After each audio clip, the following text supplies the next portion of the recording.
Hello students, I am Manoj sir from learning point. जैसा कि आपको पता है कि अभी एक्टिव एंड पैसिव वॉइस का सीरीज चल रहा है टेंस पर आधारित। अभी जो मैं आपको एक्टिव से पैसिव पढ़ा रहा हूँ ये टेंस पर आधारित एक्टिव एंड पैसिव है। इसके पहले मैंने present indefinite, present continuous, present perfect, past indefinite, past continuous, past perfect और आज जो मैं पढ़ाने जा रहा हूँ ये है फ्यूचर परफेक्ट टेंस। तो ऑलरेडी मैं आपको 3 और 3 6 यानी दोनों प्रेजेंट का 3 और पास्ट का 3 टेंस को मैं ऑलरेडी पढ़ा चुका हूँ और आज जो मैं पढ़ाने जा रहा हूँ ये है फ्यूचर परफेक्ट। यानी टोटल 7 टेंस का हम आपको एक्टिव एंड पैसिव आज 7वां यानी एक्टिव पैसिव पढ़ाएंगे। और मैंने फ्यूचर इंडेफिनिट का नाम नहीं लिया क्योंकि फ्यूचर इंडेफिनिट में जो हेल्पिंग वर्ब विल और शैल होते हैं ये मॉडल वर्ब में आते हैं, इसलिए इनको हम मॉडल वर्ब के रूप में अलग से वीडियो आपको लाएंगे। क्लियर है? तो आज टेंस पर आधारित जो एक्टिव एंड पैसिव है उसका ये आखिरी वीडियो होगा फ्यूचर परफेक्ट के रूप में। तो पहले हम इसका स्ट्रक्चर को समझते हैं। और हाँ, इसके पहले मैं आपको ये बताना चाहूँगा कि आप वीडियो को शुरू से अंत तक देखें। यदि आपको वीडियो पसंद आती है तो आप लाइक करें, सब्सक्राइब करें और अपने दोस्तों में रिलेशन में इसको शेयर भी करें। तो आइए पहले देखते हैं फ्यूचर परफेक्ट टेंस का एक्टिव टू पैसिव हम कैसे बनाते हैं। देखिए फ्यूचर परफेक्ट में जो स्ट्रक्चर होता है पैसिव वॉइस का स्ट्रक्चर है। पहले हम सब्जेक्ट को लाते हैं, फिर उसके बाद सब्जेक्ट के हिसाब से विल या शैल का प्रयोग करते हैं, फिर उसके बाद हैव का प्रयोग करते हैं, फिर बीन का प्रयोग करते हैं, उसके बाद वर्ब का थर्ड फॉर्म यानी वर्ब 3, फिर बाई का प्रयोग करते हैं और अंत में ऑब्जेक्ट को रखते हैं। देखिए मैंने पिछले वीडियो में टेंस पढ़ाते समय भी मैंने आपको बताया था कि विल शैल के लिए आपको परेशान नहीं होना होगा। आप विल किसी के भी साथ कर सकते हैं। अभी भी मन में चलता है कि फर्स्ट पर्सन आई और वी के साथ शैल का ही प्रयोग होगा, ऐसा नहीं है। आप विल का प्रयोग चाहे फर्स्ट पर्सन का प्रोनाउन हो, सेकंड पर्सन का हो या थर्ड पर्सन का, आप किसी के साथ भी आप विल का प्रयोग कर सकते हैं। लेकिन मैंने इसलिए यहाँ पर शैल को दिखाया है कि कुछ बच्चे कंफ्यूज ना हो। मैं इसलिए मैं बार बार कहता हूँ कि आप विल का प्रयोग किसी के भी साथ कर सकते हैं, लेकिन यदि शैल का प्रयोग आप करना भी चाहते हैं तो आई और वी के साथ करेंगे। ओके, तो देखिए एग्जाम्पल है यहाँ पर। पहला एग्जाम्पल है he will have killed a snake. वह एक सांप मार चुका होगा या वह सांप को मार दिया होगा। ओके, तो देखिए यहाँ पर पहले हमें देखना है कि इसमें ऑब्जेक्ट क्या है। मैंने पिछले वीडियो में या हर वीडियो में मैं आपको बताता हूँ कि एक्टिव से जब पैसिव में हम सेंटेंस को ट्रांसफॉर्म करते हैं तो एक्टिव वॉइस के सब्जेक्ट को पैसिव में ऑब्जेक्ट बना देते हैं और एक्टिव वॉइस के ऑब्जेक्ट को पैसिव में सब्जेक्ट बना देते हैं और पैसिव वॉइस में वर्ब के थर्ड फॉर्म का प्रयोग किया जाता है। तो देखिए उसी रूल के अनुसार यहाँ पर अ स्नैक ऑब्जेक्ट है तो हमने पैसिव वॉइस में इसको सब्जेक्ट बना दिया अ स्नैक। उसके बाद स्नैक के साथ क्या होगा, हमने विल का प्रयोग किया, फिर उसके बाद देखिए हैव का प्रयोग किया गया, उसके बाद बीन का प्रयोग किया गया और उसके बाद वर्ब का थर्ड फॉर्म यानी किल्ड का प्रयोग किया गया और उसके बाद है बाई यानी बाई का प्रयोग किए। अब लास्ट में ऑब्जेक्ट है यानी एक्टिव वॉइस का जो सब्जेक्ट ही है उसका पैसिव में ऑब्जेक्ट हिम हो जाएगा। क्लियर? अगला सेंटेंस है they will have finished the work. वे काम समाप्त कर चुके होंगे। अब इस सेंटेंस में देखिए जब द वर्क जो है ऑब्जेक्ट है, जब पैसिव करेंगे तो ये द वर्क जो है ना पैसिव का सब्जेक्ट बन जाएगा। इसके साथ फिर हम विल का प्रयोग करेंगे, फिर हैव का प्रयोग करेंगे, फिर बीन का प्रयोग करेंगे, फिर वर्ब का थर्ड फॉर्म यानी फिनिश्ड का प्रयोग करेंगे, उसके बाद बाई का प्रयोग करेंगे और लास्ट में ऑब्जेक्ट देम का प्रयोग करेंगे क्योंकि एक्टिव वॉइस में सब्जेक्ट दे था और दे का ऑब्जेक्ट देम होता है। अगला एग्जाम्पल है शी विल हैव हेल्प्ड अस, वह हमारी मदद कर चुकी होगी। अस यानी अस यहाँ पर ऑब्जेक्ट है, जब इसको हम पैसिव में बनाएंगे तो अस का सब्जेक्ट हो जाएगा वी, और वी फर्स्ट पर्सन प्रोनाउन है, इसलिए वी के साथ शैल का प्रयोग होता है, और आप यहाँ विल का भी प्रयोग कर सकते हैं, दोनों सही है, विल का प्रयोग करें या शैल का।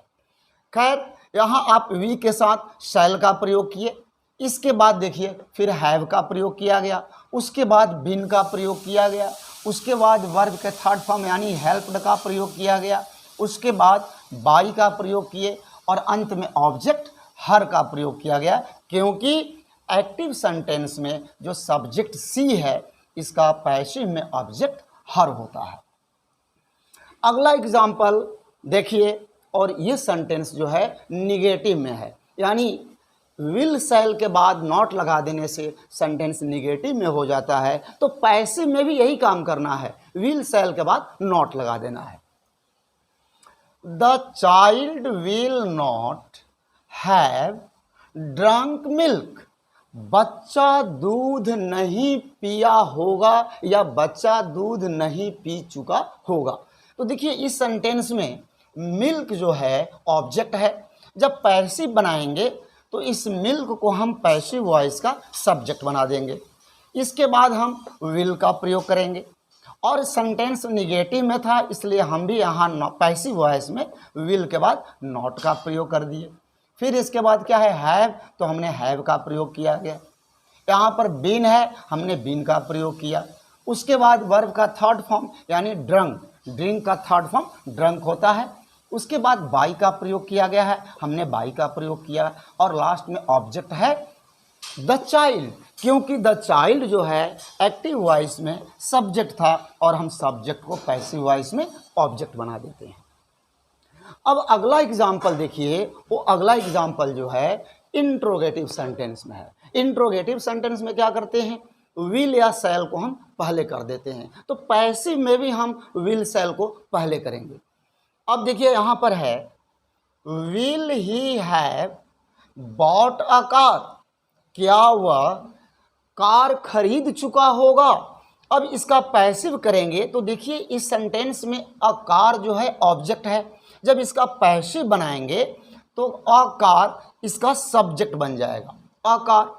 अब कार जो है इसके पहले हम हेल्पिंग वर्ब विल का प्रयोग करेंगे, विल अ कार, इसके बाद क्या प्रयोग होगा, हैव का प्रयोग होगा, हमने हैव का प्रयोग किया गया, इसके बाद बिन का प्रयोग किया गया है, इसके बाद वर्ब का थर्ड फॉर्म यानी बॉट का प्रयोग किया गया, और इसके बाद बाई का प्रयोग किया गया है, इसके बाद देखिए ऑब्जेक्ट है तो यहाँ पर ऑब्जेक्ट हिम का प्रयोग किया गया, क्योंकि एक्टिव सेंटेंस का सब्जेक्ट ही है इसलिए पैसिव में इसका ऑब्जेक्ट हिम हो जाएगा।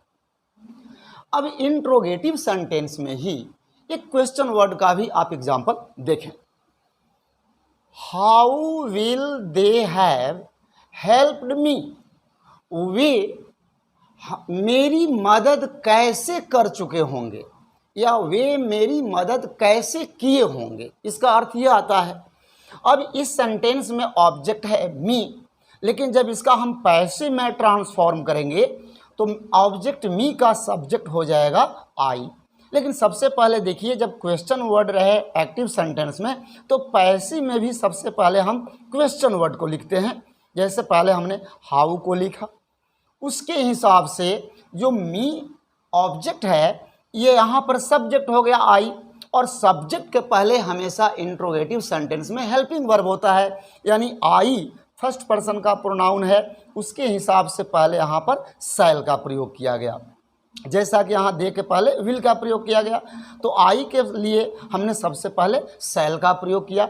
आप यहाँ कंफ्यूज नहीं होंगे, आप यहाँ विल का भी प्रयोग कर सकते हैं।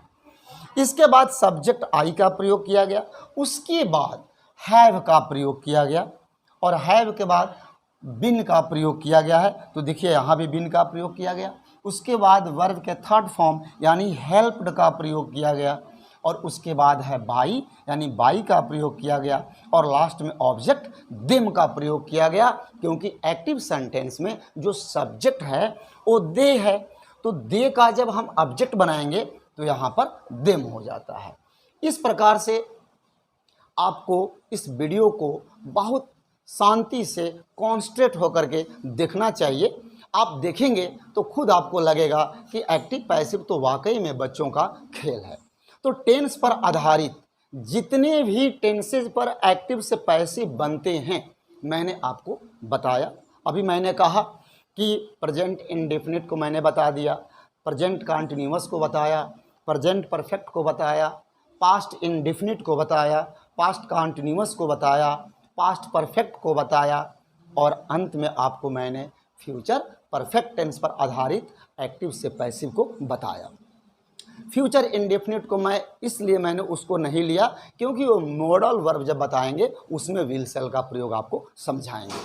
तो अब देखिए, आप इस वीडियो को अच्छा से देखें और आपको पसंद आता है तो इसको लाइक ज़रूर करें, सब्सक्राइब करें, अपने दोस्तों में, मित्रों में, रिश्तेदारों में, सब में शेयर भी करें। ओके, तब तक के लिए धन्यवाद। जय हिंद।